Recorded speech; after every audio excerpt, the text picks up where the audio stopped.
Hari ini kaji baru, masih terkait kaji di belakangnya, kategori masih akidah. Syiru anja azizin kanjab atna asyalati, artinya sebab gangguan jin kanjab waktu sholat, ya, atau ya termasuk kalau disebut misteri bukan misteri ya, karena belum tentu yang tidak terlihat itu tidak ada. Nah, kita meyakini itu. Udara nggak bisa dilihat tapi ada kan, kita meyakini. Nah, jadi itu bukan misteri. Yang misteri itu wilayahnya akhirat, ya, barja itu baru misteri. Ya. Kalau perkara jin itu sebenarnya nggak misteri ya. Memang ada nyata ya. Cuman mata kita nggak terjangkau dan nggak perlu dicemasi masalah misteri itu. Jadi kalau judul kaji misteri gangguan jin kanjab waktu sholat, bisa benar, bisa kurang ikhlas ininya ya. Judulnya kurang ikhlas kalau dianu. Ya. Kita orang tasawuf ya. Masya Allah. Ini nggak apa-apa. Karena itu fastabiqul khairat. Ya, supaya orang bisa setidaknya sharing kita ke dunia medsos yang lain ikut terbawa, menguatkan akidahnya kembali. Langsung aja ke tajuk risalah. Assalamualaikum warahmatullahi wabarakatuh. Waalaikumsalam warahmatullahi wabarakatuh. Jadi ini terkait perkara-perkara sholat. Kemarin juga perkara sholat juga, khusyuk. Salah satu gangguan khusyuk itu adalah kalau di luar itu salah satunya memang diuji sama Allah dengan diciptakannya suatu makhluk yang khusus. Kanjab ini nama jin dan ada di Quran serta ada di hadis ya. Kita sering memahami korin ya, jin pendamping, tapi ada satu jin lagi yang kerjanya khusus ya, hanya untuk mengganggu orang sholat. Jadi dia kena semua muslim. Jadi nggak ada istilah sholat itu sesoleh apapun juga nggak diganggu sama jin ini, karena tugasnya itu. Karena hakikat daripada hidup itu adalah kan masalah, ya, dan ujian, ya. Nggak mungkin lah Allah menciptakan sesuatu bukan untuk jelek ya, untuk kebaikan kita. Nah, untuk apa menciptakan surga dan neraka? Berarti diciptakan juga waktu kita bertaat, beribadah, diganggu oleh satu makhluk yang disebut jin. Jadi tugasnya mengganggu orang ibadah. Jin kanjab ini, ada yang disebut kanjib, ada yang disebut kanjab. Ya. Sebelum kita talim seperti biasa kita syahadat, sholawat, istighfar kepada Allah. Untuk luruskan niat ridha Allah. Sama-sama. Asyhadu alla ilaha illallah, asyhadu anna Muhammadur Rasulullah, asyhadu alla ilaha illallah, asyhadu anna Muhammadur Rasulullah, asyhadu alla ilaha illallah, asyhadu anna Muhammadur Rasulullah. Salawat. Allahumma sholli ala sayyidina Muhammadin nabi umi wa ala alihi wa sahbihi wasallim. Allahumma sholli ala sayyidina Muhammadin nabi umi wa ala alihi wa sahbihi wasallim. Allahumma sholli ala sayyidina Muhammadin nabi ummi wa ala alihi wa sahbihi. Istighfar kita. Astagfirullahaladzim. Astagfirullahaladzim. Astagfirullahaladzim. Niat doa Afrika kita. Ilahi anta maksudi wa ridhoka manubi atini mahabbataka wa ma'rifataka la ilaha illallah la ilaha illallah la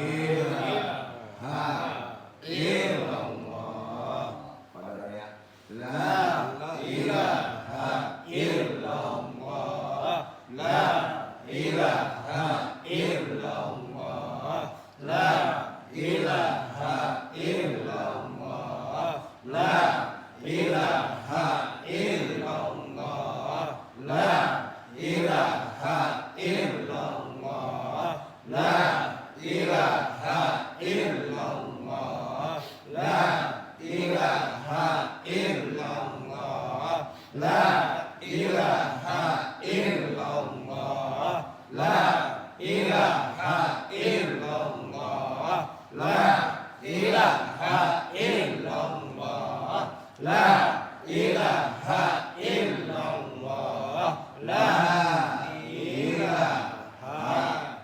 illallah la ilaha illallah Muhammadur Rasulullah.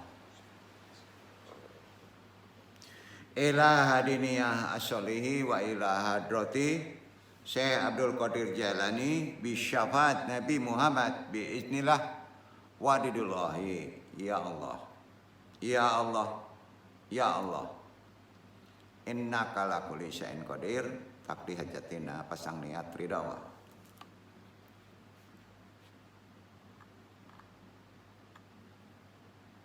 Pakhususan abaruhi jawaharul Muhammadin,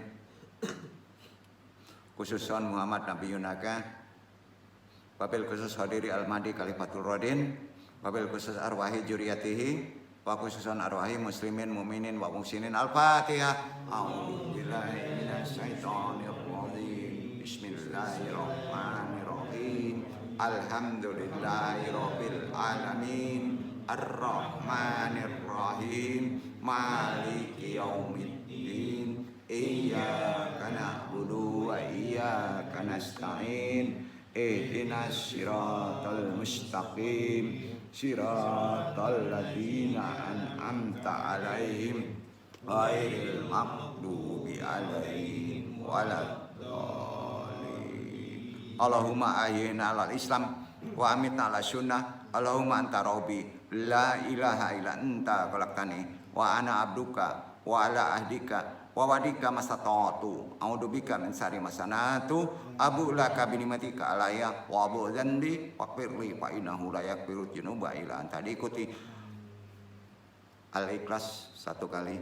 Qul huwallahu ahad Allahus samad lam yalid wa lam yulad wa lam yakul lahu kufuwan ahad. Ikuti dalam hati 3 kali. Bismillahirrahmanirrahim. Allahumma rzuqnal ikhlasa wal istiqomata wa hubi man ahaba. Allahumma rzuqnal ikhlasa wal istiqomata wa hubi man ahaba. Allahumma rzuqnal ikhlasa wal istiqomata wa hubi man ahaba. Ya Allah, berikan kami rezeki berupa ikhlas, istiqomah, cinta kepadamu dan cinta kepada orang-orang yang mencintaimu. Subhanaka ilmalana ilama alam tanah innaka antal alimul hakim. Rabbi syahri sadri wa yassir li amri wahlul 'uqdatam min lisani yafqahu qawli. Ya Allah, ya Rabb, lampahkanlah untukku dadaku, mudahkanlah untukku urusanku, uraikanlah simpul pengikat lisan ini agar dalam taklim ini bisa memahami baik pentaklim maupun yang ditaklimi diridhai Allah. Amin amin ya rabbal alamin. Alhamdulillahirabbil alamin. Syukur alhamdulillah, banyak syukur kepada Allah. Hari ini tajuk taklim yang akan andung bahas Syiru anja dijin kajalatna asyalati bab 1, artinya misteri gangguan jin kanjab waktu sholat. Ya. Amma ba'du, Al-Quran dan hadis menggolongkan makhluk jin ke dalam al-ghaibiyat. Gaib, makhluk gaib, atau bisa disebut makhluk yang bersifat gaib, hal-hal yang bersifat gaib, yaitu hal yang tidak bisa kita lihat dengan mata kepala. Ya. Gaib itu bisa dipahami, gaib itu bisa dimakrifati, bahkan gaib itu juga bisa diakliyahkan, tapi tidak bisa dilihat oleh mata indrawi. Ya. Orang-orang yang bertakwa pasti yakin dengan al-ghaibiyat. Dasar istidlal dalilnya harus jelas. Jadi kalau antum nggak percaya dengan jin, nggak percaya dengan penyerupaan jin, memang nggak bisa dilihat di mata, tapi akan bisa terlihat di mata kalau jin itu menyerupai sesuatu. Karena dari naturalnya jin itu, dia diberi kemampuan untuk bisa menyerupai sesuatu, termasuk menyerupai antum. Ya. Jadi di sini dasarnya kalau itu nggak yakin antum, misalnya ekstrimnya secara kultur, pocong, apalagi gandarwo, apalagi siampa, apalagi tubuh api. Kalau antum nggak percaya itu, antum bisa kena rukun Islam. Artinya bisa dikatakan orang yang munafikun. Jangan disebut kafir, nggak enak. Munafik, ya kan? Nggak ada itu. Hati-hati. Siapa tahu itu ada. Dasarnya mana? Ini kan akidah. Ya, bukan mendukung yang duduk nih, yang dukungnya ini sering ngeser-ngeser yang aneh-aneh kan gitu. Itu kan istilahnya menguatkan akidah bahwa hal itu ada. Ya. Mau viral, mau nggak viral, bodoh teuing, mau dapat duit nggak bodoh duit, bodoh teuing, mau habis pulsa, bodoh teuing, yang penting kita dakwah. Makanya disebut lebih kerennya dakwah misteri. Katanya. Wah, gitu ya. Tapi kan ada maksud, ya. Nah, jadi berprasangka baiklah. Dasarnya kita mesti pahami firman Allah, Quran surat Al-Baqarah 2 dan 3. Anda baca ya dulu ya. A'udzubillahi minasyaitonirrajim. Bismillahirrahmanirrahim. Jalika kitabul la raiba fi. Udah pada tahu deh. Hudalil muttaqin alladzina yu'minuna bil ghaibi wa yuqimuna sholata wa mimma razaqnahum yunfikun. Itu sering kan dibacakan. Jadi kalau antum nggak percaya pocong, kena ini loh. Ya. Artinya kan kitab Al-Quran ini tidak ada keraguan di dalamnya. Ia merupakan petunjuk bagi orang-orang yang takwa, yaitu orang-orang yang beriman pada yang gaib. Sudah itu harus menegakkan sholat. Sudah itu menginfakkan rezeki supaya antum beruntung yang kami anugerahkan kepada mereka. Kena nggak tuh kalau antum nggak percaya sama siampa? Tanya. Kena nggak? Ya. Tapi siampa itu jangan diyakini, tapi dipercayai saja. Yang diyakini bahwa di siampa itu makhluk jin. Duduk nggak? Duduk ya. Ada jin. Jin di mana aja? Ada di pasar, ada di majelis taklim, ada di masjid. Ya. Bahkan ada di tubuh antum. Pokoknya gini, kalau ngelihat jin yang nyata, gampang. Pas orang itu merasa dia pinter, merasa dia paling benar, merasa dia paling keren. Wah, gua nih paling jago nih, gua paling keren. Itu jin tuh. Maka ta'awudzin aja, a'udzubillahi minasyaitonir rajim. Udah gitu. Ya. Oh, ya. Jadi gini ya, kalau pengen aman di makhluk itu satu aja. Rahasianya, ada yang tahu nggak? Pengen aman, nggak terlalu diganggu. Jangan mengikuti sifat yang disukai oleh jin. Apa sifat yang disukai jin? Sombong. Apa? Sombong. Hilangkan tuh. Maka di badan antum lambat laun jin lu takut. Kan gampang gajinya. Pengen gak disukain jin? Sombong. Kalau pengen disukain orang cewek banyak, harus menyukai jin. Bingung gak jin? Kok gitu ya?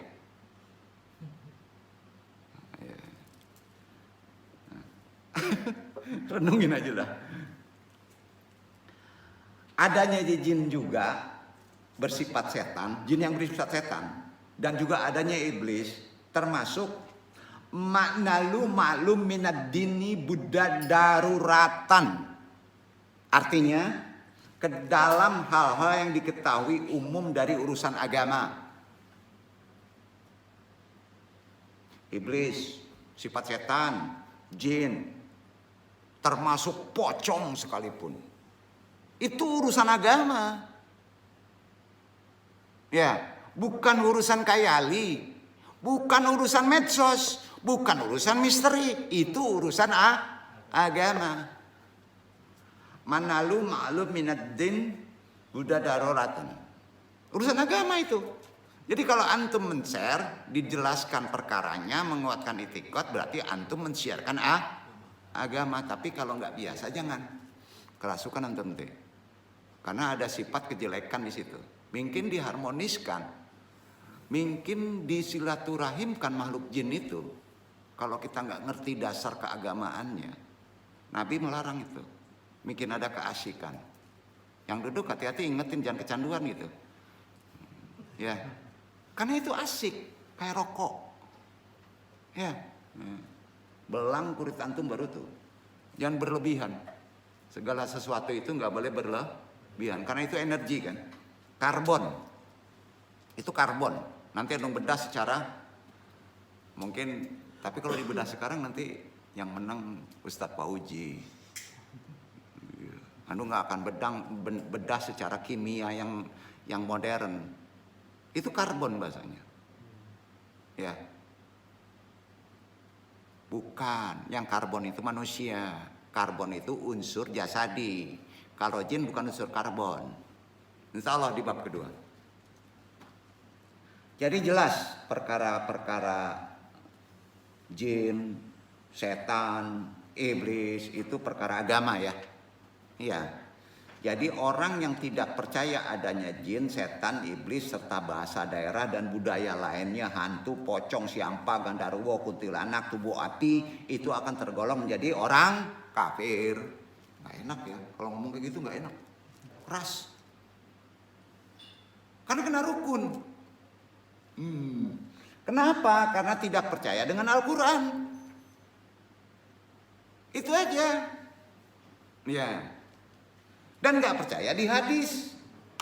Banyak diceritakannya, dalilnya jelas. Lantas apa dan siapakah jin itu? Kita bahas. Supaya sholat kita itu tidak terlalu dikontaminasikan gangguan itu walaupun ada. Apa dan siapakah jin itu? Makhluk gaib jin sangat banyak disebut dalam Al-Quran dan hadis. Kita sering gak sadar kalau kita diganggu itu. Di zaman modern karena kuatnya logika asbab. Dan mata tidak terlihat. Bahkan di dalam Al-Quran itu sendiri ada sebuah surat. Khusus lagi. Surat apa? Al-Jin. Iya kan? Yang berisi tentang perihal makhluk itu. Makhluk jin tadi. Jadi keberadaannya, alamnya, sifatnya khusus, cara hidupnya, akidahnya, dan macam-macamnya, itu harus kita ketahui. Bukan artinya bergaul dengan dia. Kita harus ketahui kan itu salah satu bagian urusan agama untuk akidah. Benar kan?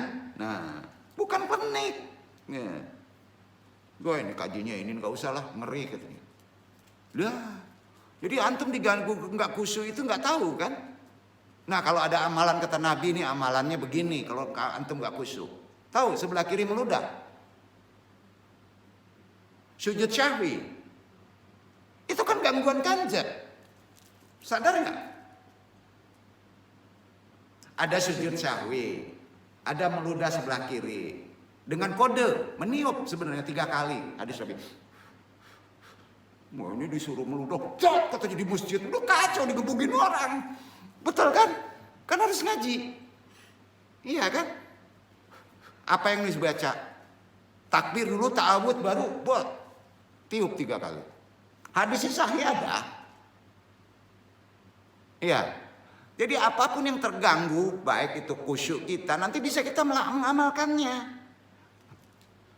Makanya jangan heran kalau ada ulama-ulama yang arif, pas dia merasa nggak benar terganggu, walaupun dia imam, ragu ini, langsung dia ke kiri nengok, lancar dia langsung tuh, lancar dia, nggak ada katrat, nggak ada ragu langsung. Oh ini baru 2 rakaat. Bayangin kalau umur antum udah tinggi, kalau antum galau sholat, bisa lupa nggak? Apa yang mesti diamalkan? Nggak mungkin lah nggak ditunjukin karena makhluk manusia itu punya sifat lalai dan lupa.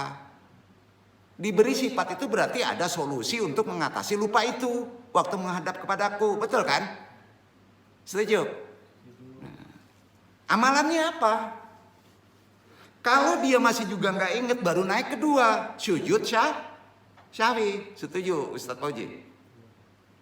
Jadi amalan pertama dulu sebelum sujud syahwi, meludah ke sebelah kiri. Karena sifat jin kanjab itu berada di sebelah kiri waktu sholat. Itu nggak kelihatan mata tapi yakini ada. Dan itu hadis. Dan itu memang kenapa di masjid ada itu? Karena itu difirmankan, ditugaskan sama Allah. Kalau iblis ya nggak bisa masuk masjid. Jin kan banyak jenisnya, iya kan? Jadi ada kanjab di samping korin. Kalau nggak tahu amalannya kan repot. Iya. Kalau korin lebih cenderung ke sholat, ke puasa saum. Tapi kanjab ada amalan waktu sholat. Satu pas kita isti'adzah, meniup ke sebelah kiri, apa yang mesti dibaca, ya. Itu harus jelas dan tidak bisa berdasarkan fikih biasa. Fikihnya harus jumhur ulama, seluruh mazhab setuju, betul kan? Ilmu fikihnya begitu. Maka baru mulai menyampaikannya. Ini yang mesti diamalkan. Ya. Sudah itu masih juga ragu, kata sujud syahwi sebelum masuk salam. Berapa kali kita, apa yang dibaca sujud syahwi? Hal-hal sepele itu kan sering kita lupakan. Padahal itu resiko yang sering terjadi pada yang disebut krusial kita harus sholat. Betul kan? Nah, udah paham ya? Kita bahas dulu satu-satu, memakrifati dulu yang namanya jin kanjab ini dulu. Ya, jin itu banyak. Dulu pernah dong bahas masalah korin. Kita masuk satu makhluk ini yang justru ini yang paling dominan. Sering mengganggu ke perkara sholat. Dan ingat, bukan sholat aja, yang namanya ibadah diganggu ini. Sedekah, nah, kita nggak sadar kan? Juga diganggu. Lepas ini bisa maksiat antum. Itu banyak sebetulnya disebut dalam Quran.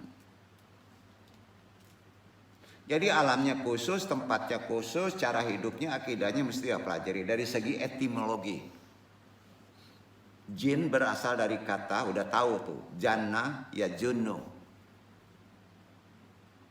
yang artinya menutup kebenaran. Nah, bisa diartikan secara bahasa modern, orang psikolog ya, menipu. Jadi penipu, mempelajari ilmu pukok, udah dapat pengertian fikih, hipnotis. Menipu nggak hipnotis? Melupakan kesadaran. Jangan coba memakai itu, walaupun alasannya untuk pengobatan. Nggak disetujui sama fikih.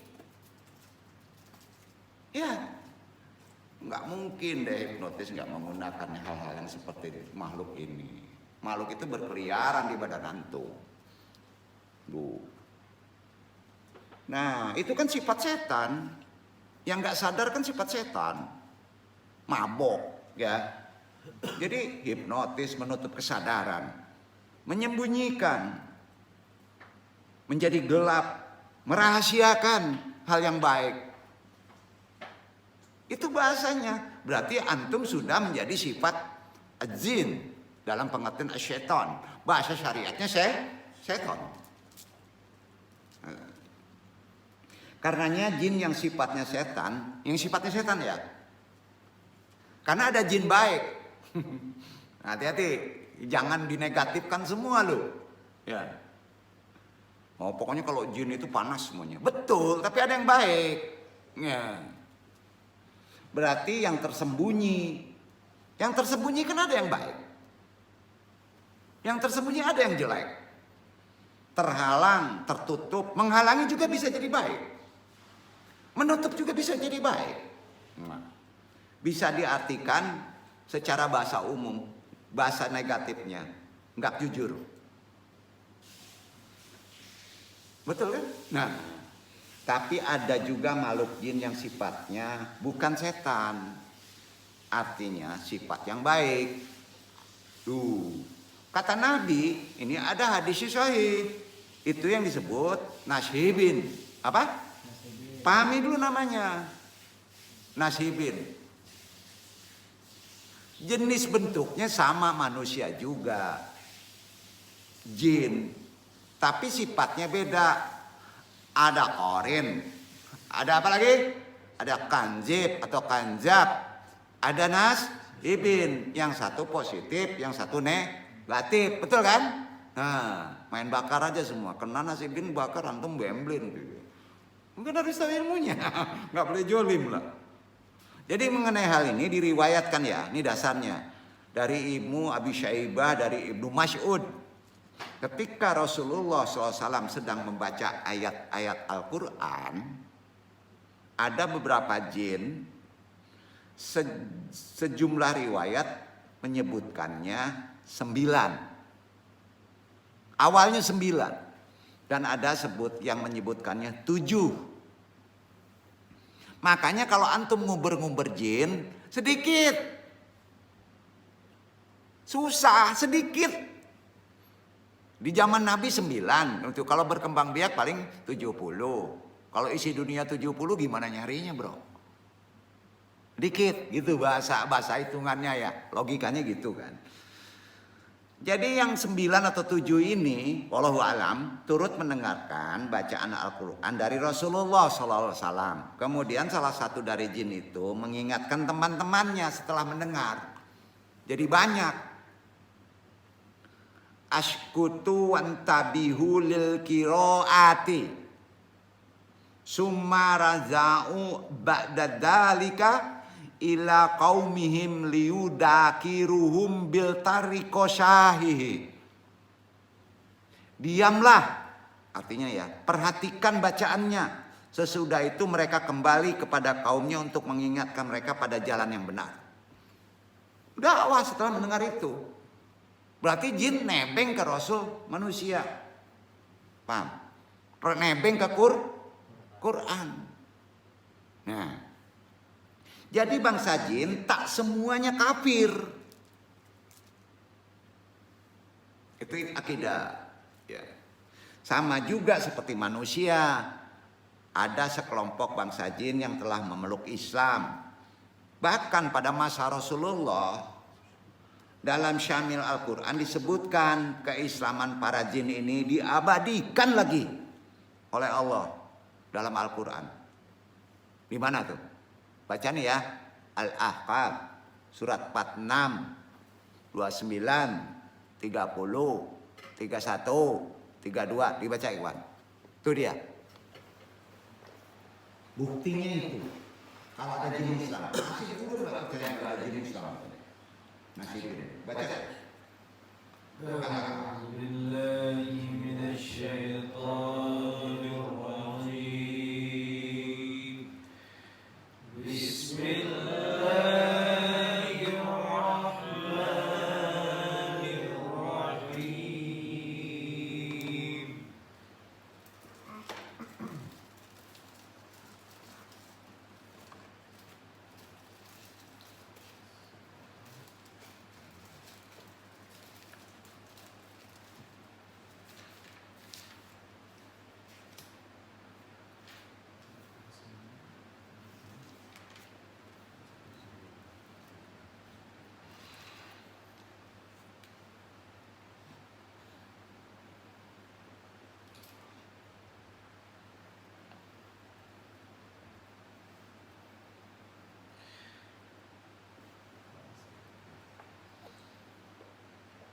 وإذ صرفنا إليك نفرا من الجن يستمعون القرآن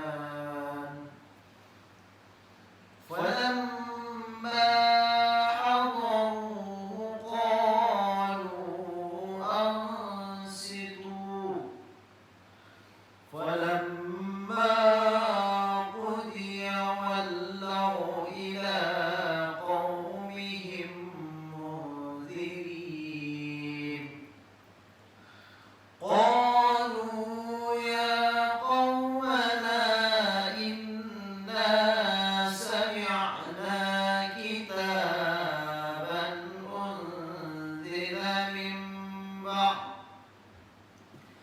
أنزل من بعد موسى مصدقا لما بين يديه يهدي إلى الحق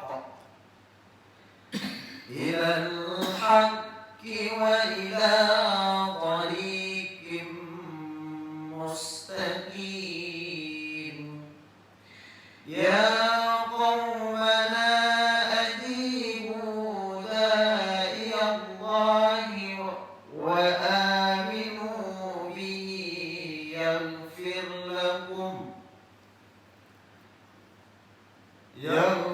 لكم من ذنوبكم ويجركم من عذاب أليم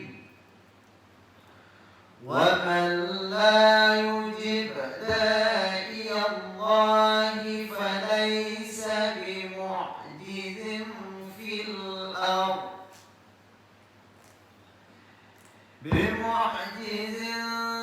في الأرض وليس له من دونه أولياء أولئك في ضلال مبين.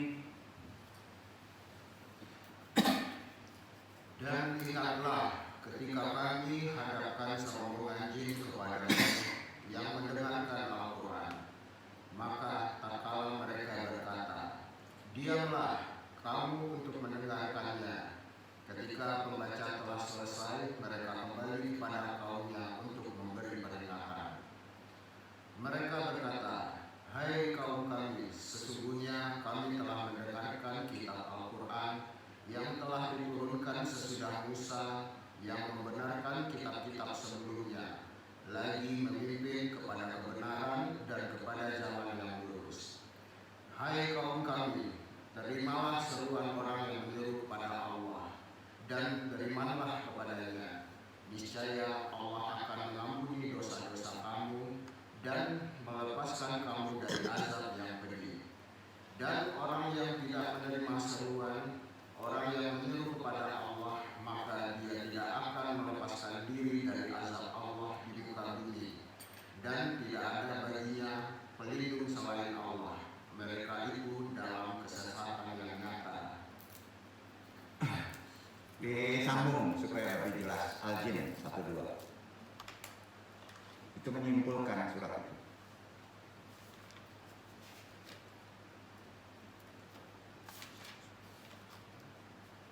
Surat 72.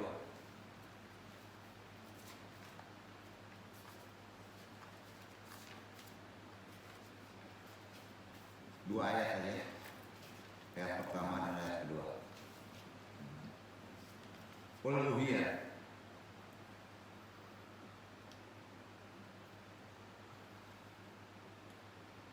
قل أوحي إلي أنه استمع نفر من الجن فقالوا إنا سمعنا قرآنا عجبا يهدي إلى الرشد فآمنا به ولن نشرك بربنا أحدا. Katakanlah hai Muhammad, telah diwahyukan kepadaku bahwasanya sekumpulan jin telah mendengarkan Al-Quran. Lalu mereka berkata, sesungguhnya kami telah mendengarkan Al-Quran yang menakjubkan, yang memberi petunjuk kepada jalan yang benar.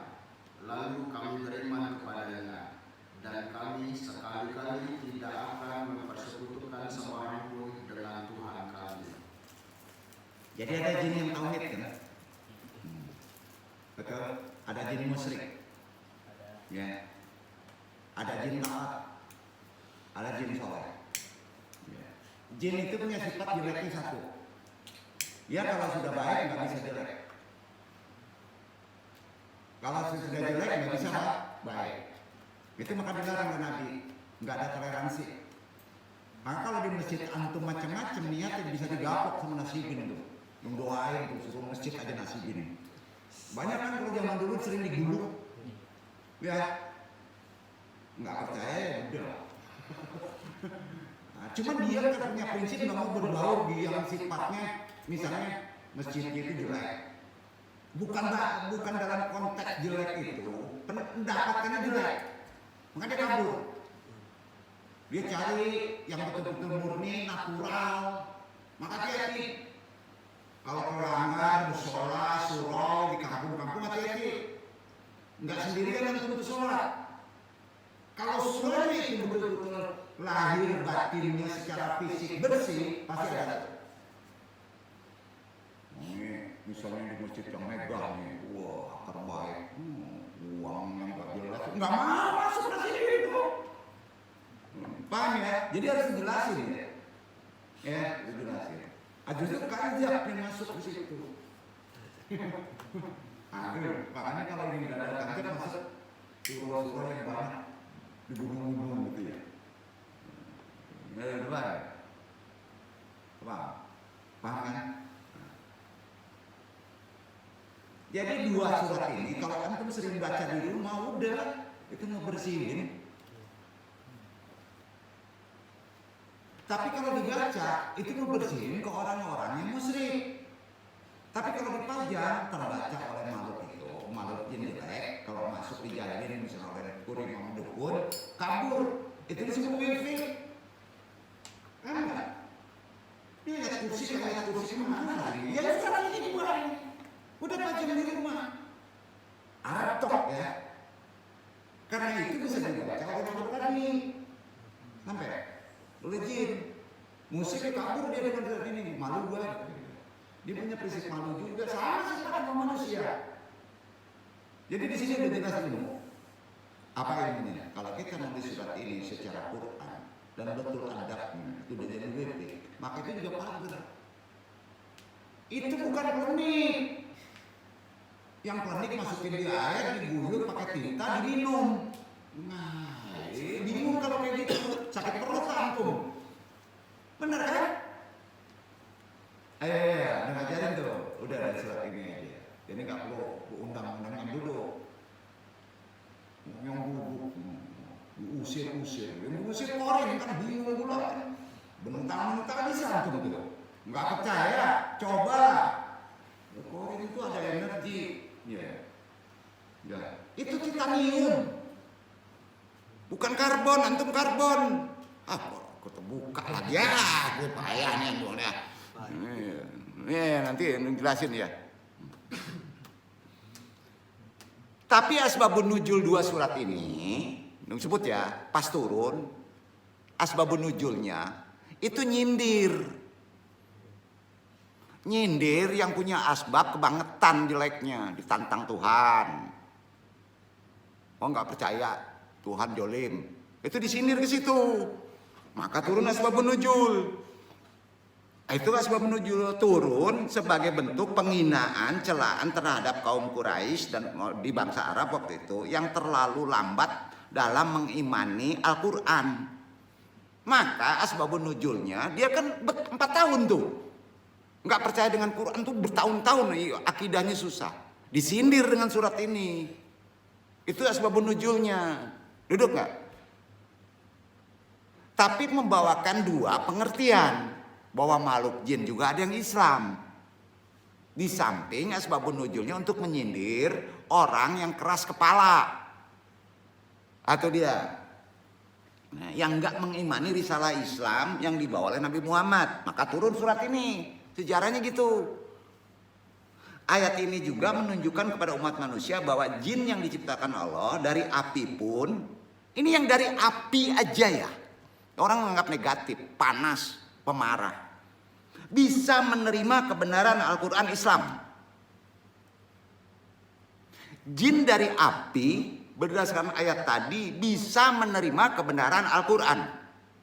Kalau manusia dari tanah nggak bisa menerima kebenaran Al-Quran, dijidal juga ayat Al-Quran, udah jelas munafik, udah jelas musyrik, kerak lu. Ini makanya kesel yang duduk. Pinter apa itu, ongok tuh namanya tuh, sebut aja tuh, ulang 2 kali tuh. Ini akidah nih. Yang panas saja menerima kebenaran, ya. Masa kita yang diberi akal, badannya lebih bagus lagi, disempurnakan sama Allah, ada cahaya nur, enggak juga menerima. Ini manusia atau apa tuh? Lebih jelek daripada binatang, kan gitu. Kan jadi kesel kita kan. Makanya jangan bejidal sama orang gitu. Udah diemin aja. Udah tahu, dia itu tahu. Alhamdulillah di sini nggak ada di langit. Betul. Kalau akidah lu tetap harus tunjukin. Karena kalau ditunjukin jadi kacau nanti itikotnya, ngaji di sini jadi percuma. Mencemari jam majelis anu tuh nggak bisa diandung kalau soal akidah. Setuju nggak? Itu prinsip. Ya. Lain kalau dia tidak Islam. Ada masalah dia minta dengan ajaran Islam, tapi nantang Tuhan. Nantang amanahnya, Tuhan jolim katanya, amanahnya saya begini katanya. Ujungnya nanti amanah juga digituin. Makanya cepet-cepet tobat, ikhlaskan gitu. Enggak juga menerima, udah potong aja lagi. Gitu ya. Jadi kalau antum nggak marah, antum ragu keimanan antum. Allah nggak minta dibela agamanya. Tapi akidahnya harus dikuatkan kalau dia sudah asyhadat muslim. Betul kan? Disinilah kita mesti masuk. Jadi udah jelas, yang panas saja menerima kebenaran. Benar kan? Yang dibuat dari api aja bisa menerima kebenaran Al-Quran. Jadi menjadi aneh kalau ada manusia yang diciptakan dari tanah, diberi akal paling sempurna, disempurnakan, mendebat, mengkritik, bahkan gak percaya apa yang difirmankan kitab suci Al-Quran ini, jelas-jelas dah murtad, lebih parah dari jin setan. Lebih parah gak? Lebih parah. Alhamdulillah di jemaah antum mudah-mudahan gak ada deh yang sampai ngulang begini deh. Jadi adabnya gini, kalau nanya kepada ulama, khususnya tasawuf, berpikir dulu, betul kan? Berpikir dulu, jangan sampai kalam doa dia menerima. Antum nggak nakut-nakutin, yeah. Aneh kan orangnya kayak gitu, aneh nggak? Aneh kan? Nah. Jadi ada manusia yang diciptakan dari tanah, diberi akal paling sempurna, mendebat, mengkritik Allah, bahkan dia menyinggung Allah karena dia diberi cobaan anaknya yang katanya agak aneh. Bahkan gak percaya apa yang difirmankan kitab suci Al-Quran. Ya, jelas-jelas dah murtadnya jelas nih. Ini payah bener ngeberesinnya nih. Ya. Kasihan juga kalau dia datang kemari ya sebenarnya. Ya. Karena kita bukan nabi, kita bukan wali, tapi kita harus menyampaikan. Ya. Seharusnya mereka berkaca dari ayat yang dibaca tadi, asbabun nuzul disebutkan sebab-sebab turunnya surat Al-Ahqaf ayat 29 sampai 32 kan tadi dibaca. Iya kan? Nah.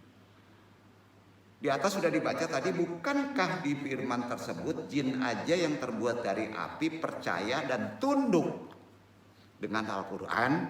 Jadi kalau ada orang yang hidup pola berpikirnya seperti tersebut, pertanyaannya, wajar nggak pola hidupnya dikutuk sama Tuhan? Kalau antum maksiat masih ada toleransi taubat.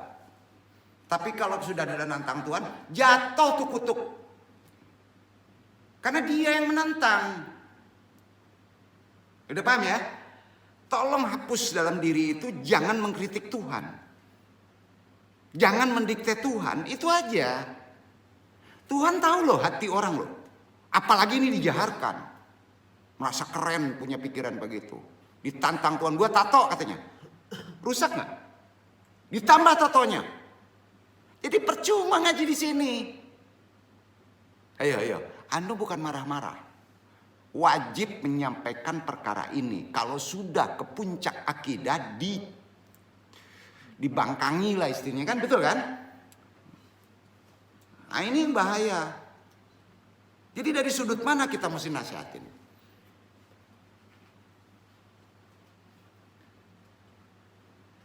Permintaan Andung satu aja. Jangan bertanya dan jangan mendekat ke majelis CMA kalau masih memegang prinsip itu. Tolong. Betul kan? Karena apa? Anu nggak ingin di majelis ini itikot akidahnya terkontaminasi. Permintaan Anu hanya itu aja. Kecuali antum sholat tobat 100 rakaat.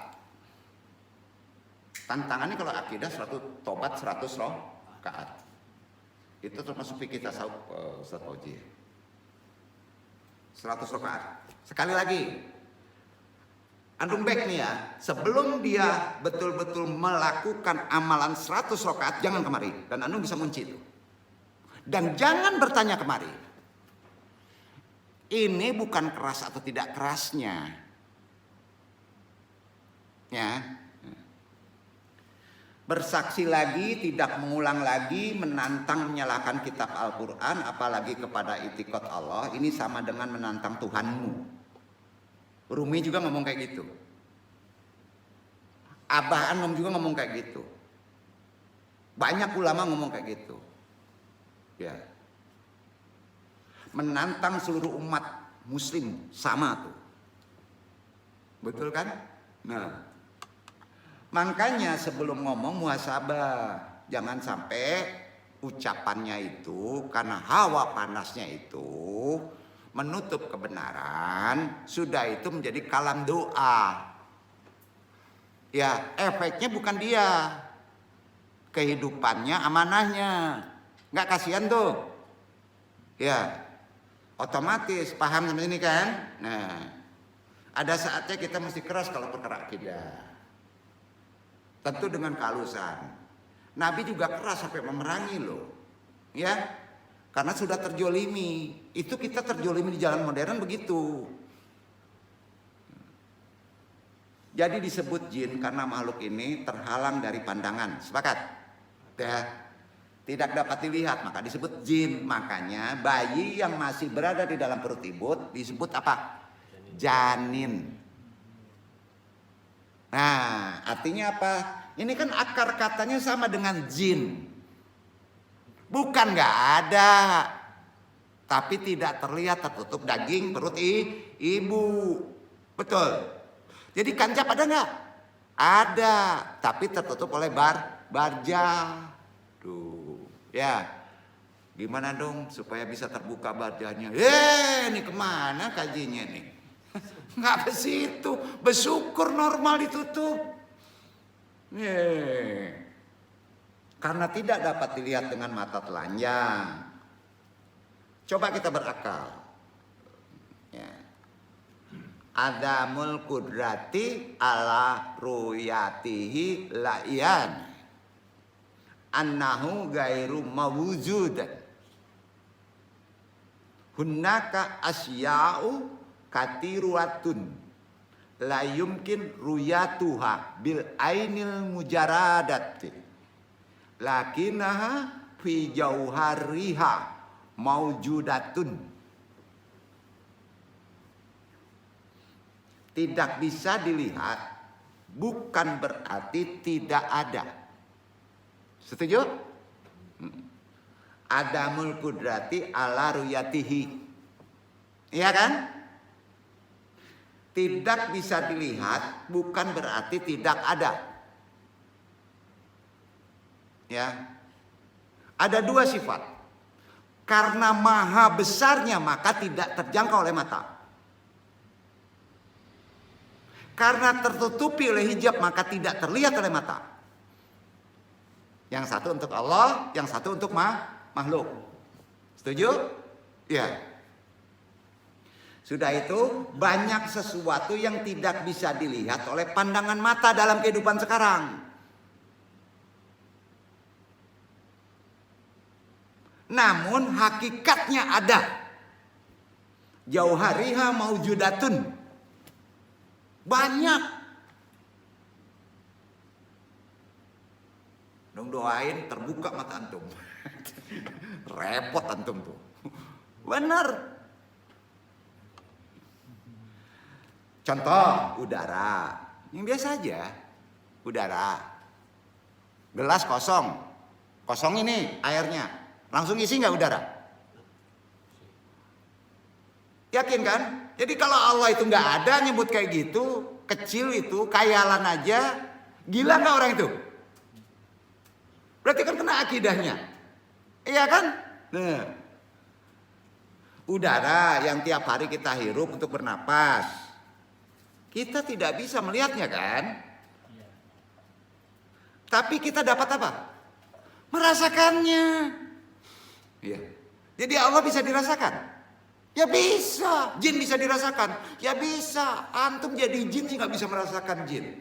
Kanjab korin, ya kan susah. Itu ilmu jauh, ilmu tinggi. Ya, rasa. Antum bisa merasakan yang udara ada. Bahkan ruh.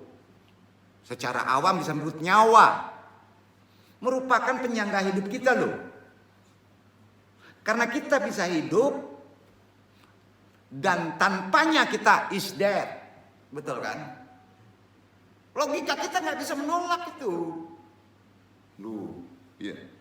Tidak bisa juga dilihat. Dan diketahui hakikatnya. Itu udah wilayah ketuhanan ruh itu. Memerlukan lapisan. Namun demikian kita meyakini kan keberadaannya. Yakin ruh. Se-Yahudi orang. Se-ateis orang. Kalau ditanya kalau mati yang pergi apa? Ruhnya hilang. Betul kan?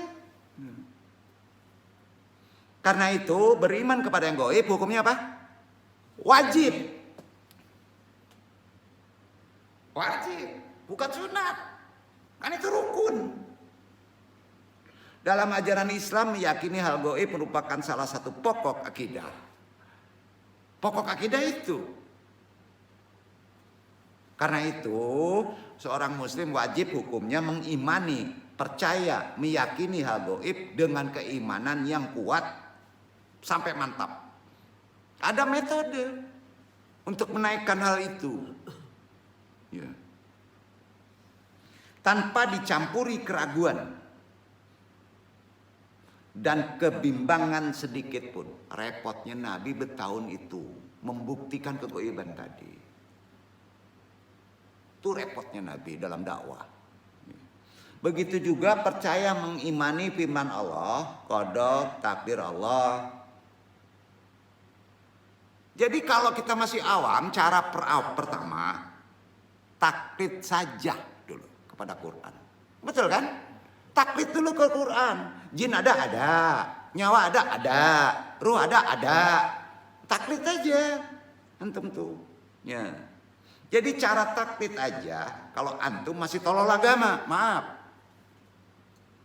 Taklid aja dulu. Ya. Orang sekarang banyak yang menyebut dia cerdas, pintar, tapi kenyataannya jahilun, bikin malu. Banyak. Orang cerdas secara muter di kepala. Oh, nggak bisa. Kalau agama udah dikutak-katik sama hukum apakah kehebatan akal, nggak bisa. Jangan dengerin. Nggak selesai-selesai. Capek. Ya. Sebab Allah yang Maha Pencipta berserta malaikat adalah hal yang gaib. Pertanyaan kedua nih, tadi pertanyaan pertama. Biasanya pertanyaan orang tolol itu, Quran karena kuatnya akal. Nah, kalau nanya Quran kuatnya akal nih, bagaimana cara untuk melihat jin? Bagaimana dong untuk melihat jin? Jawabannya langsung aja nggak bisa. Yang asli nggak bisa. Jin berbentuk asli nggak bisa, jin juga nggak mau memperlihatkan yang asli. Kalau dia memperlihatkan yang asli, hancur dia. Ya, man aida'a ru'ya al-jin fala taqbal syahadatu illa an yakun nabiyya. Barang siapa yang mengaku bisa melihat jin, kata Imam Syafi'i ini, dalam bentuk aslinya, kata Imam Syafi'i, kami anggap persaksiannya tidak diterima lagi kecuali kalau dia seorang nabi. Ada pengecualian, kecuali seorang nabi. Itu akidah. Imam Syafi'i berkata begitu. Jadi hal ini berlaku bagi orang yang mengaku melihat mereka bangsa jin dalam bentuk aslinya. Banyak. Ini jin asli nih, share. Petanduk, merah, enggak begitu. Oh ya, nggak begitu. Sedangkan orang yang mengaku melihat salah satu dari mereka setelah berubah wujud menjadi hewan, hal ini baru benar, dan itu kata Imam Syafi'i tidak tercela. Jadi kalau antum melihat pocong, muncruk gitu ya, melihat siampa gandarwo segede kelapa, memang melihat, berarti itu ada jin. Tapi bukan begitu bentuk aslinya. Dan itu benar. Ada jin tapi nggak begitu bentuk aslinya. Dan itu tidak tercela kata Imam Syafi'i. Bodoh bener kamu, klenik. Lihat aja. Kecuali kalau dia ngelihat tidak dituntun ulama. Dia ngelihat pakai khayalan. Oh biru, kuning, hijau. Ya jadi bingung itu. Tidak tercela, dan itu perkara dipahami oleh mursyid. Kalau dia bermain dengan khayali, pasti tahu itu. Jadi tolong deh jaga adab. Tuh, itu kuncinya. Nanti dia nggak peka. Kan dia mau main ego. Betul kan? Ego itu menutup kan? Udah banyak lah yang kejadian kayak gitu. Wah, ini banyak. Lebih baik kalau dia ragu kata apakah benar ini bentuknya kayak gitu. Jangan-jangan khayali. Ya, jangan kelebihan memori. Jangan diucapkan. Betul kan? Allah masih mengampuni kalau niatnya itu tidak dilakukan. Kan gitu. Ya. Sama dengan melihat makhluk gini. Itu penjelasan dari Imam Syafi'i loh. Ya. Nggak ada yang melihat bentuk aslinya, tapi tidak tercela orang yang melihat dalam bentuk perwujudan. Sebab banyak sekali kabar perubahan bentuk mereka. Orang yang mampu melihat jin sesungguhnya itu bukanlah indera keenam, bukan basyirah. Karena basyirah sendiri nggak boleh ngelihat makhluk jin. Duduk gak? Basyirah aja kemampuannya hanya melihat makhluk dalam sifat korina. Kenapa ke situ? Kalau korina berarti ada perbentukan kewalian. Sampai nggak? Ini udah masalah spiritual yang nggak boleh sembarangan dijabarkan kalau tidak jelas penjelasan di dalam dakwahnya. Iya kan? Nah. Jadi nggak ada istilah indera keenam. Tapi ia sedang diganggu oleh jin kalau ada yang melihat kayak gitu. Ya, jadi kalau antum melihat pocong, rahasianya satu. Bisa ketangkep sama kamera, berarti antum sudah terganggu bangsa jin. Enak gak? Di sini letak ilmu. Jadi kalau antum ingin melihat jin dalam bentuk perwujudan, penyerupaan, antum harus mudah diganggu sama jin. Nggak enak ya? Benar kan logikanya gitu kan? Ayo, setuju nggak deh? Iya kan? Buka kunci dong. Enggak tutup Al-Fatihah aja deh kabur, bismillah aja kabur kok. Apalagi ngerti hakikat. Jadi jangan heran kalau orang pantai itu bercaru. Ya udah, kena di fikih loh. Kalau nggak ada hati-hati ilmunya kacau ini. Ya, ya. Jadi sesungguhnya ya diganggu oleh jin dan perlu diruqyah. Jadi orang kalau di streaming bermain-main dengan makhluk jin, nggak boleh sama Nabi itu. Selesai harus diruqyah. Pertanyaannya, para YouTuber misteri, apakah selesai sudah dia misteri ngevlog makhluk-makhluk itu, diruqyah nggak? Ayo. Ingat di sana ada amuba, ada energi, ada kenegatifan. Kalau antum tidak ngerti ilmu ruqyah diri kamu sendiri dan tidak pandai, jangan begitu. Nah, itu ada di tuntunan syariat. Salah satu ilmunya adalah janabat. Wah, enak aja share, dundang. Memang nggak dapat, kesel dia, nggak mandi juga, kacau. Wah, ini mana nih? Hati-hati ya. Apapun juga kalau ada niat untuk ke arah sana, tetap mandi besar. Sepakat? Dan itu aturannya. Kok ngajarin ini ya? Nah, ini supaya ngerti sholat kita jadi khusyuk sebetulnya. Ya. Jangan-jangan nggak khusyuk nih ya. Udah dari kuburan niat di streaming tag katanya. Sudah itu nggak mandi langsung wudu sholat masuk itu kan jin. Masuk itu. Keganggu tuh khusyuk antum. Ini jelas ilmunya? Jelas ya?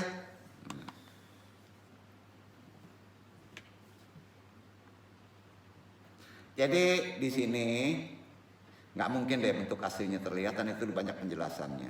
Jadi kalau orang sudah memasuki wilayah penyerupaan saja, apakah sudah melihat pocong dan itu memang bisa energinya dibentuk, itu keahlian bangsa makhluk jin dan tertangkap oleh kamera itu kan ada energi, wajar, ya wajar.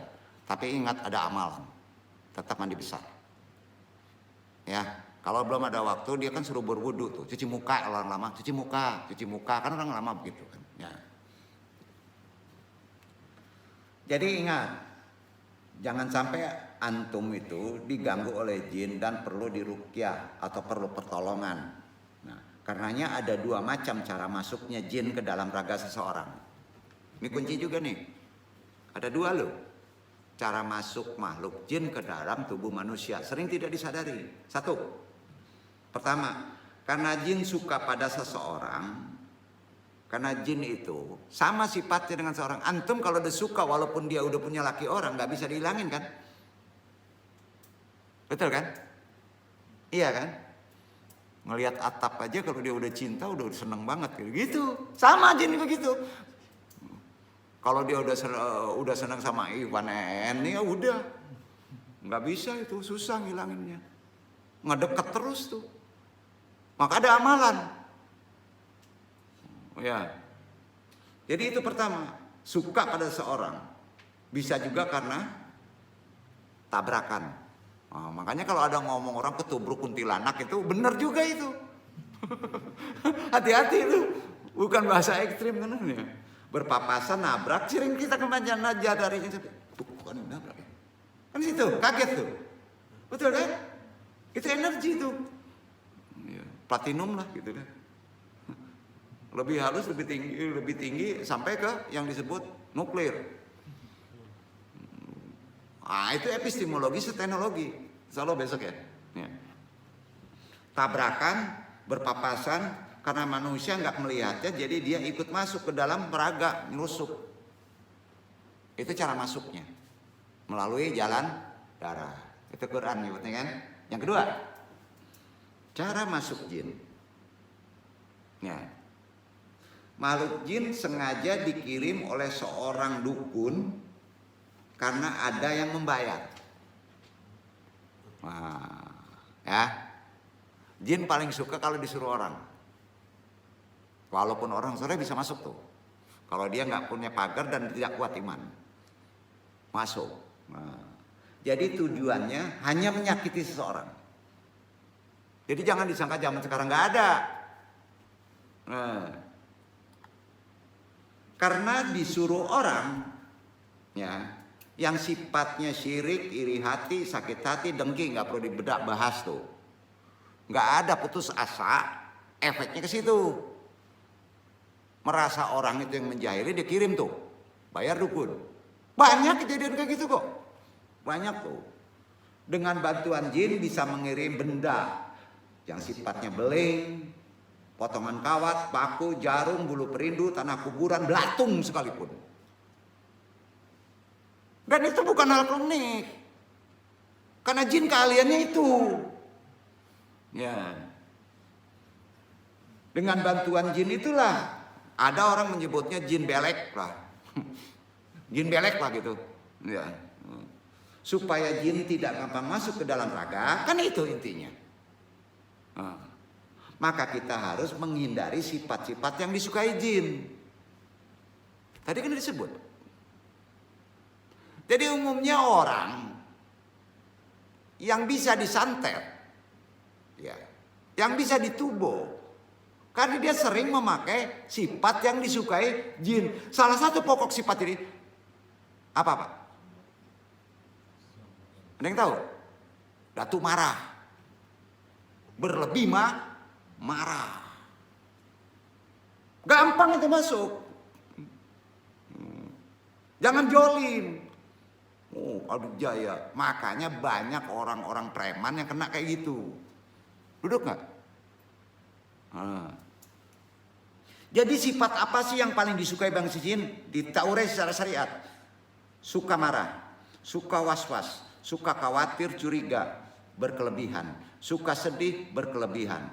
Makanya kalau toh ada jin yang masuk, maka jangan pernah minta tolong pada orang pintar, dukun, paranormal. Karena sekali minta tolong maka diri kita terus menerus dalam kendali dukun, orang pintar tersebut.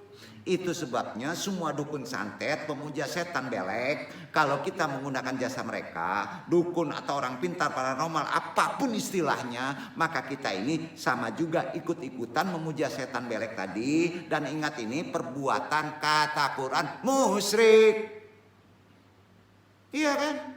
Yang sulit dapat diampuni oleh Allah karena telah menyekutukannya.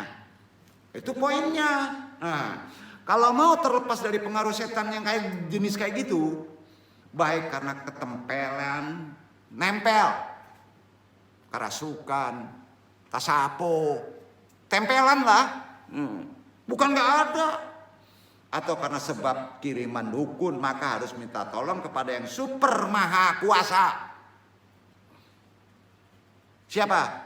Allah subhanahu wa ta'ala. Syahadatkan lagi supaya jangan ketempelan. Apa syahadatnya? Ad-Dzariyat, bukan asyhadu alla ilaha illallah. Ad-Dzariyat ayat 56, anu baca, wa ma khalaqtul jinni wal insi illa liya'budun. Itu syahadatnya. Baru melakukan amalan. Nah, ini kan enggak dibedah. Jadi kalau antum ketempelan ke makhluk jin, yang mesti dilakukan amalannya apa? Quran surat Dzariyat ayat 56 yang dibaca, wa ma khalaquz jinna wal insa illa liya'budun. Artinya, tidak aku ciptakan jin dan manusia kecuali hanya menyembah kepadaku. Duduk. Ini yang paling ditakutin ayat-ayat pembunuh untuk para dukun santet. Dia nggak bisa ngomong kayak gitu. Dikunci itu. Az-Zariyat ayat 56. Jadi jelas tertulis bahwa penguasa alam semesta dan isinya adalah Allah dari ayat tadi. Iya kan?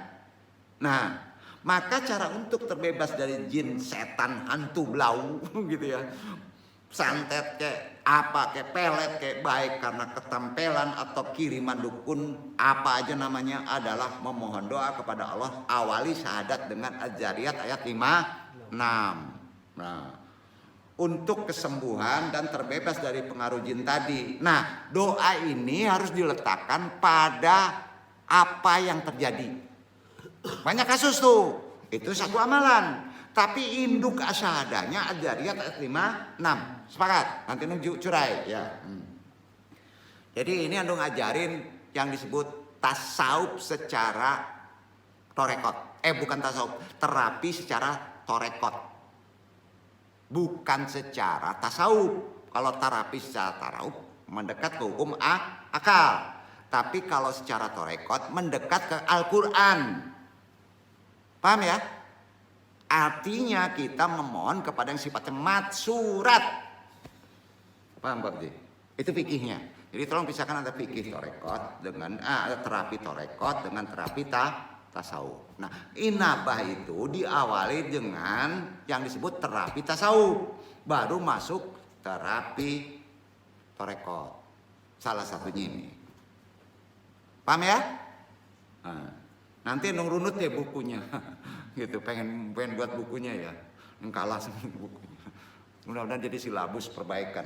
Ya. Jadi di sini supaya doa-doa yang kita mohonkan diijabah Allah, saat itu juga kita harus memakrifati sifat-sifat Quran dalam amalan. Maka manusia wajib menjalankan seluruh perintah Allah, agama seperti sholat, puasa, zakat dan lain. Menjauhi larangannya, berbuat baik kepada sama manusia, karena itu ada perintah dalam Al-Quran surat Al-Qasas ayat 77 dibaca. Kasarnya tadi ini. Al-Qasas ayat 77 menstandarkan dalam amalan kita.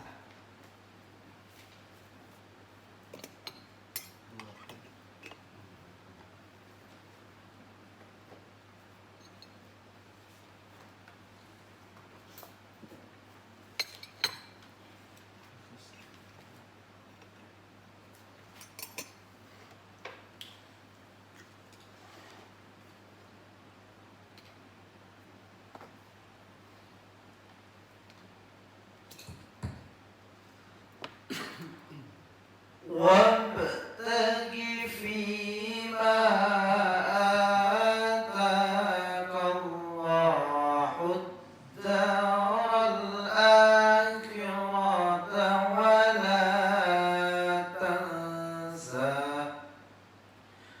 ولا تنس نصيبك من الدنيا وأحسن كما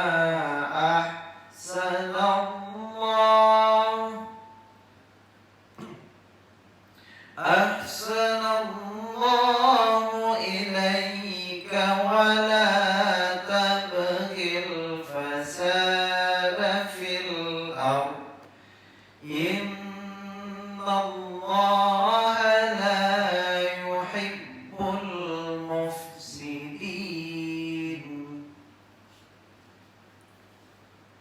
Dan carilah apa yang telah kami anugerahkan kepada dan carilah apa yang telah dianugerahkan Allah kepadamu kebahagiaan negeri akhirat. Dan janganlah kamu melupakan bahagiamu dari kenikmatan duniawi dan berbuat baiklah kepada yang lain sebagaimana Allah telah berbuat baik kepadamu. Dan janganlah kamu berbuat kerusakan di muka bumi. Sesungguhnya Allah tidak menyukai orang-orang yang berbuat kerusakan. Jadi gini,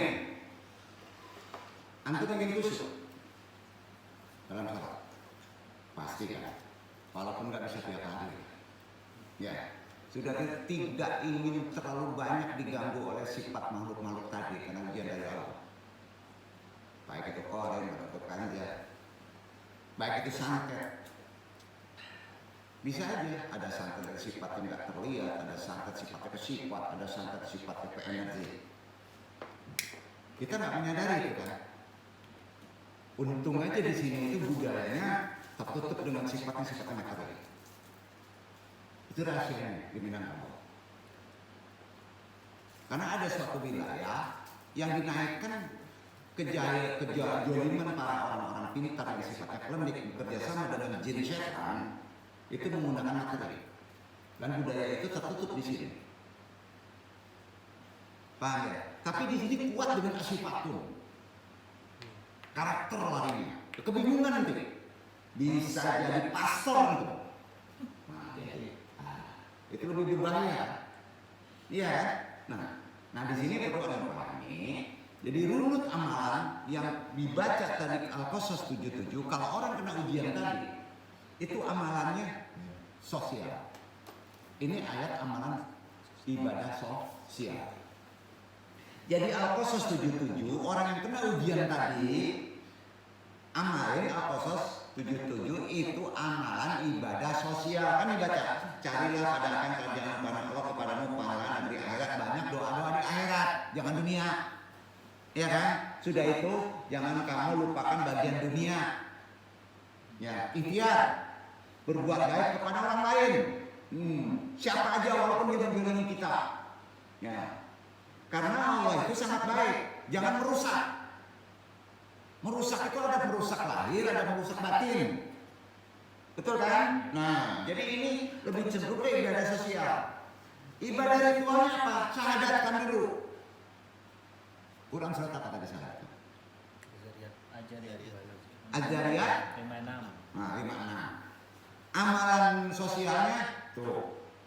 Dan ini nggak mutlak orang yang kena santet aja di kehidupan zaman sekarang. Orang-orang yang tidak terkontaminasi dengan kehidupan yang terjolimi oleh aturan. Kita nggak bisa menolaknya amalan ini. Paham maksudnya? Pegawai negeri Islam kuat, kena juga riba. Ngapain? Kurang nunjukin loh. Syahadatkan lagi berarti ada satu paut dengan pahluk yang suruh menguji. Sudah itu amalan sosialnya atau 77. Sudah itu amalan yang ditunjuk oleh Nabi ini dia. Yang ketiga. Sudah jelas perbanyak sedekah, membantu orang lain tidak selamanya harus dalam bentuk materi loh. Ya ini aman sosialnya, tapi juga dengan tenaga atau doa. Doakan orang lain. Karena yang duduk ini pernah merasakan berulang di santet. Nggak percaya tanya aja orang ngebohong nih. Karena yang duduk ini berulang pernah kena santet karena budaya yang di sana. Maka yang dilakukan dia memohon petunjuk kepada gurunya dengan runut doa sebagai berikut. Pertama, setelah dikuatkan dari syahadat dia berbuat baik kepada orang lain di Al-Qasas 77, kemudian melakukan amalan ini tiap sudah sholat. Baca subhanallah walhamdulillah la ilaha illallah Allahu akbar. Itu bisa dipakai waktu kapan? Takbir kan? Iya kan? Raya haji kan? Raya apa lagi? Fitri kan? Subhanallah walhamdulillah la ilaha illallah wallahu akbar satu kali. Sudah salat. Sudah itu baca Al-Fatihah. Sudah baca Al-Fatihah baru masuk ayat kursi. Walad dalil Allahu la ilaha illallah sampai selesai. Ditutup dengan la haula wala quwata illa billahil azim. Ini 3 kali. La haula wala quwata illa billahil azim. 3 kali ya. Yang la haula ini ya, hak Allah namanya. Sambil mengusap seluruh tubuh yang sakit. Paham? Bisa saja itu medis. Tapi kebetulan ada jinnya, bisa pakai. Duduk nggak? Oh, jangan medis murni nggak dipakai ritual Islam. Kalau arahnya perut, pegang perut. Kalau arahnya kepala, pegang kepala. Kalau di mata, kalau di punggung, kalau di tangan, pegang aja. Antum tahu nggak bisul ada lajinnya? Ini bingung mulai ini. Iya kan? Ya. Pegang itu tubuh yang sakit, ya. Dipegang dalam kalbu, nggak boleh jahat. Itu ucapan Allah, bukan ucapan manusia. Ikuti aja, dengerin 3 kali. Yang dibaca kun fayakun, kun fayakun, kun fayakun. Kalbu, nggak boleh jahat ya. Paham? Amalannya paham? Lakukan sudah ini. Kalau tidak mencorong, jangan ngaji sini. Kalau itu dijahilin materi, yang duduk aja bisa, masa antum nggak bisa? Ini gimana nih? Udah selesai. Jangan nuntut lagi Budi. Ini kan udah balik kan? Ya, udah selesai. Jangan aneh-aneh, itu aja. Ada riak, ada sedekah, tolong orang yang jodohnya kita, ya. Sudah sholat baca tadi. Subhanallah, alhamdulillah, wa la ilaha illallah. Baca 1 kali Al-Fatihah, sudah tuh ayat kursi, sudah la haula wa la quwwata illa billah, 3 kali. Sudah itu pegang yang sakit, sudah itu kun fayakun 3 kali. Usahakan sudah sholat. Lihat aja keajaibannya. Anda tidak menuntut buktinya, keajaibannya. Sepakat? Kalau menuntut bukti masih mainan akal, nggak ikhlas antum. Lihat aja keajaibannya. Jangan tuntut buktinya, karena bukti itu perlu indrawi. Tapi kalau keajaiban, tahu tuh sembuh. Pilih mana? Ayo. Pilih bukti atau pilih ajaib? Aneh ya? Iya udah mikir, pokoknya antum kuliah aja. Ajaibnya nanti nggak sampai 3 bulan antum udah S2. Gimana sih? Ya, apalah jarak? Karena jarak terkait dengan materi dan hukum asbab pembuktian. Aduh, kok ngaji kayak gini ya? Masya Allah. Dan itu benar, bukan pungli. Ini jomblo. Karena di sini letak jomblo. Salahnya ada ngomong nih. Insya Allah terhindar dari sifat kekengek dalam kehidupan. Jadi jelas ilmunya terhindar dari dukun yang jahil.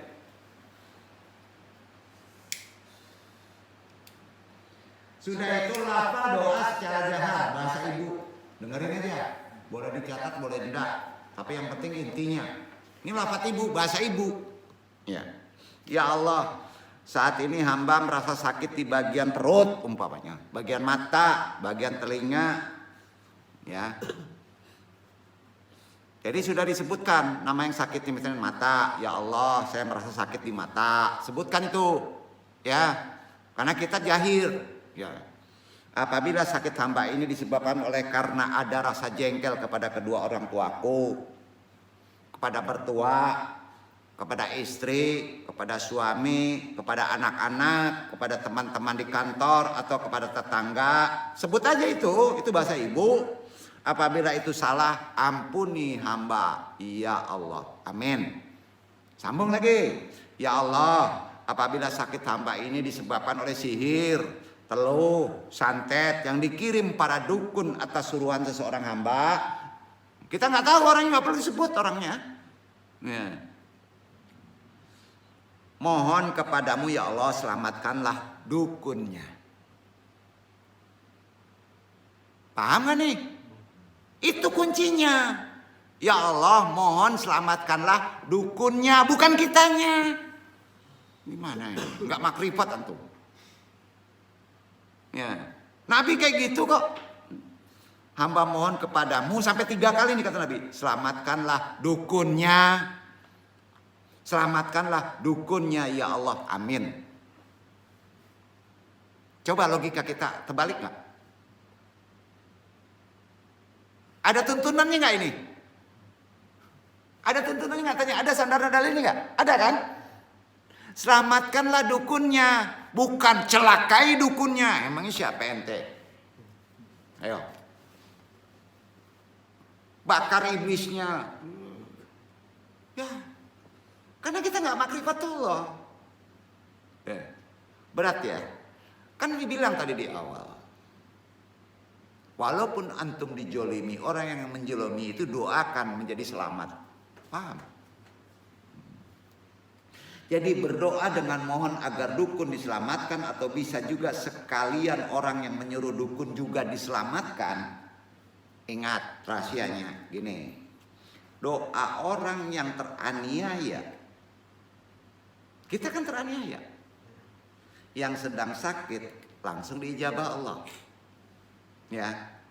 Maka kalau mendoakan karena perilaku dukun jolim, cukup minta diselamatkan. Dan biasanya kalau dukun gak mau berhenti, kena gak? Is dead tuh dukun tuh. Tuh gitu logikanya. Gimana nih? Betul gak? Keterima logika kita? Ya cerdas dong. Hadis itu gak kalah, gak salah. Kita sudah didoakan terjolimi pasti makbul. Kalau dukun itu melakukannya juga is dead tuh langsung. Keterima logika kita? Benar gak nih? Sampai terjangkau kita ke situ. Jadi yang kadang-kala kita, kepintaran kita itu yang menjadi salah. Bukan menjatuhkan intelektual. Insya Allah deh. Karena Allah langsung ijabah doa orang yang menganiaya itu. Iya kan? Kalau ditantang. Alhamdulillah. Sudah beberapa kali Andung juga menolong, mendoakan seseorang di saat itu juga bisa pulih dan sembuh. Baik si dukun jadi baik, ya bisa. Tapi kalau dia melakukannya udah baik, pindah alam. Benar itu. Kita nggak mendoakan jelek, nggak ada hak menjolimi orang. Dia yang menjolimi diri sendiri. Hukum sunatullahnya kan gitu. Itu hukum sunatullah, betul kan Ustadz Poji? Betul kan? Hukum sunatullah kan? Nah. Jadi ada pengalaman nih ya, tunjukin ya, yang duduk nih. Nih. Yang sesaat ya, sebelum didoakan orang yang kesakitan itu kok kayak kerasukan, cekikikan kayak kuntilanak, bahkan ada yang ngelihat seperti kuntilanak, rambutnya ke depan udah ngaco gitu, kayak kerasukan, sehingga ulahnya seperti itu. Akhirnya kuntilanak itu nggak balik-balik lagi. Kenapa? Karena efek dari orang itu, yang mengerjainnya, orang pinternya itu, balik itu, mengacak balik ke sana. Kenapa demikian? Nanti dong jelaskan. Ya. Kalau terbukti begitu, ya, itu sembuh dia. Oh, mungkin didoain, mungkin jadi orang itu. Oh, nggak mangkui katanya. Bukan, efek sembuhnya dia jadi kuntilanak. Paham nggak? Jangan pendek pola berpikir kita. Setiap habis mendoakan seseorang sembuh. Anu hanya pesan. Teruslah berdoa, jadikan ayat Al-Quran yang maksurat sebagai senjata pamungkas. Insya Allah setan apapun bentuknya nggak balik-balik lagi. Amin. Paham ya? Ini baru season pertama ya, kita tutup dulu.